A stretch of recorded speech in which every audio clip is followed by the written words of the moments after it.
What up, gang? It's your boy ZaZa. We back with another banger.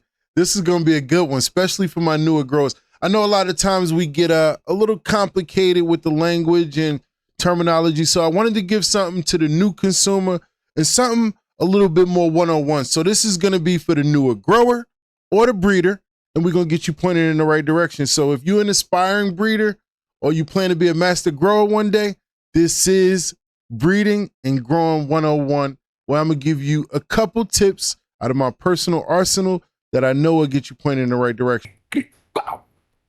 Like, comment, share, subscribe, you heard me? Yeah, you know it.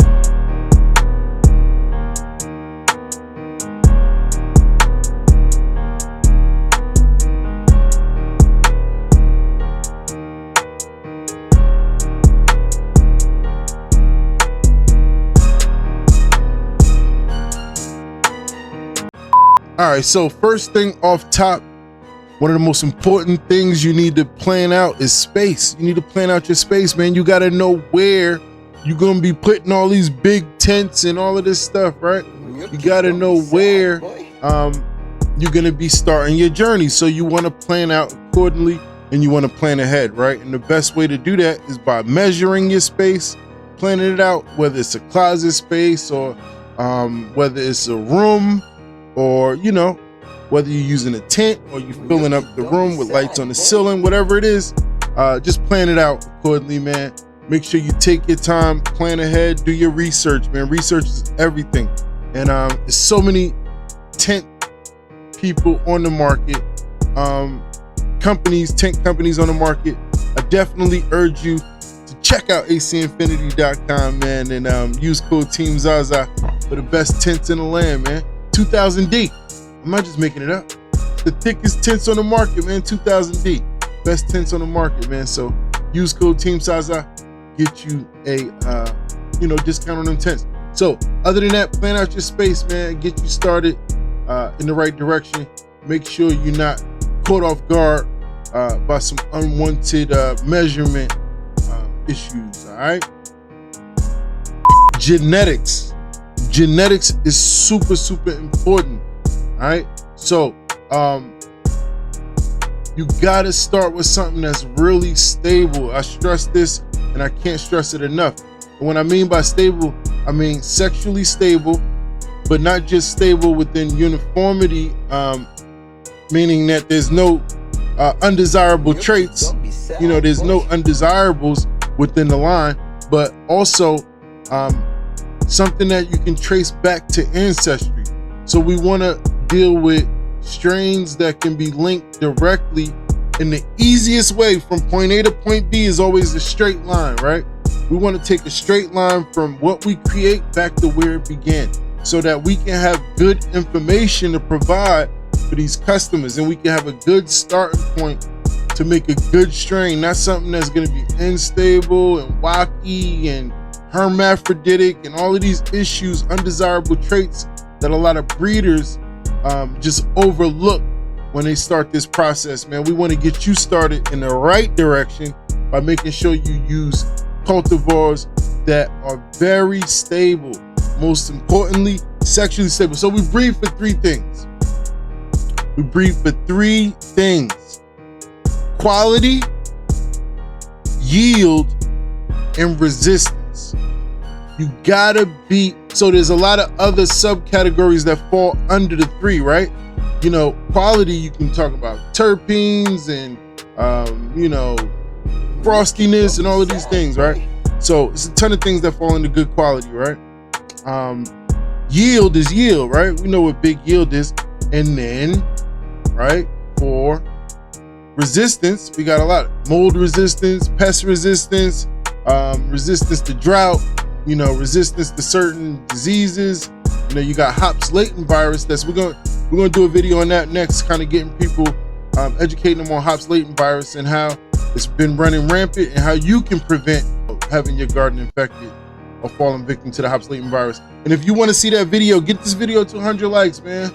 Got to get us to 100 likes. Get this video to 100 likes. We'll make that video as soon as y'all get us to 100 likes. All right. So don't be sad, remember, what we breeding for: three things: quality, yield, and resistance. All right, so understand the differences in stability or stabilization and uniformity. Uniformity is complete uniformity, meaning identical alleles on both sides. So two identical alleles, or throughout the entire genome, which creates one particular phenotype, right? Throughout the entire population, one phenotype. So that's uniformity. Everything's the same, but stability is stabilizing traits is one at a time. It's the road to uniformity. If stability are our short-term goals, uniformity would be our long-term goal or our mission statement. All right, so remember that. Make sure you are doing the proper research. It is not easy. Breeding requires a lot of information. Surround yourself around the right people who are not passing around bro knowledge. We do not respect bro knowledge. We don't want to talk. If you are engaging in bro knowledge, we're not having no conversations. We want to rely on scholarly articles, right?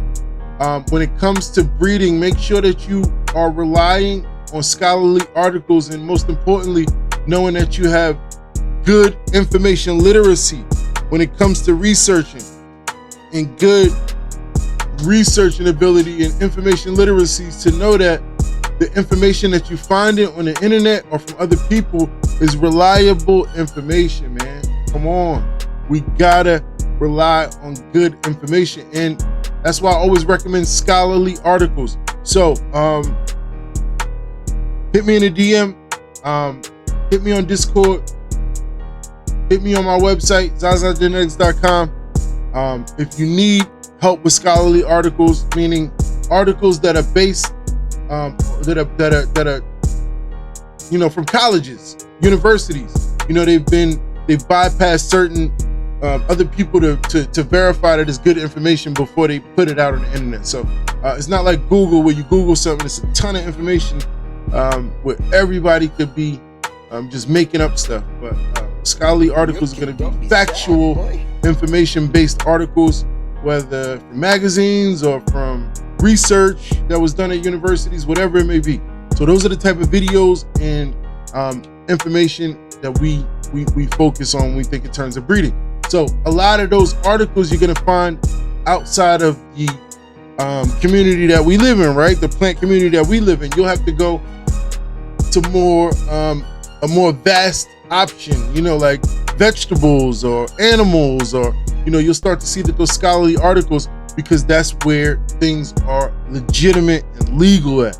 In our community, things are federally illegal, so I always tell you, the information is not available as it would be for animals or other type of plants like flowers or vegetables, right? Because they're not putting money behind that type of research. Maybe Canada is starting to, but that's a whole nother story. So, and number 4, avoid being the smartest person in the room.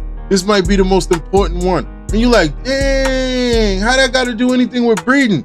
Because everybody want to be Mr. Smarty Art. You dig? Everybody want to be Mr. Smart Guy. But understand that knowledge is power. So the more knowledge you have, all you need to do is continue to build your knowledge base so that you can be powerful, especially within the breeding world, because you just want to focus on actually producing quality. So, and that's my most important advice to you, is avoid being the smartest person in the room. Surround yourself around people that have just as much good information as you, and a community that's based on each one, teach one. And with that being said, QCE is the movement, man. We bring quality to this community through education. And it starts with the QCE, because it's the QCE way. It's the only way we know. Quality, community, and education, man. So if you want to be a part of this community that I built heavily off of education, then hit us on the website, ZaZagenetics.com. Hit us on Instagram, ZaZa.genetics.official. Hit any of my guys, man. I got a ton of them. They out there. And shout out to all my QCE movement members, man. It is a movement. It's more like a movement you need be in tune with, man. For real. We bringing quality to this community through education. It's the QCE way, man. It's ZaZa, man. I hope that was a little bit of information that can help y'all out. Hopefully get you started in the right direction when it comes to this breeding journey you plan to go on. And we're gonna get more into it. This will be a series that we'll do and drop a video each week. So if you got any questions for me, you know where to find me, ZaZagenetics.com. We got tons of merch on the website. We got tons of stuff on the way. And thank y'all for rocking with me, man. I appreciate y'all. Don't forget, we need 100 likes on this video, man. Can I get 100 likes? You dig? Don't make me remind you. Huh? I'm recording, producing, and editing all my own stuff. I built the website too. Go check it out. I built it. ZaZagenetics.com. We got a lot in store as far as courses. I'll be teaching you guys how to be content creators, how to build websites, how to edit videos, how to build computers, how to prepare for job interviews, whatever you want to know. We got it on the way, man. It'll be right there, ZaZagenetics.com. Thank y'all for rocking with me. Remember, it's the QCE way. It's a movement, man. Love y'all. I'm out of here.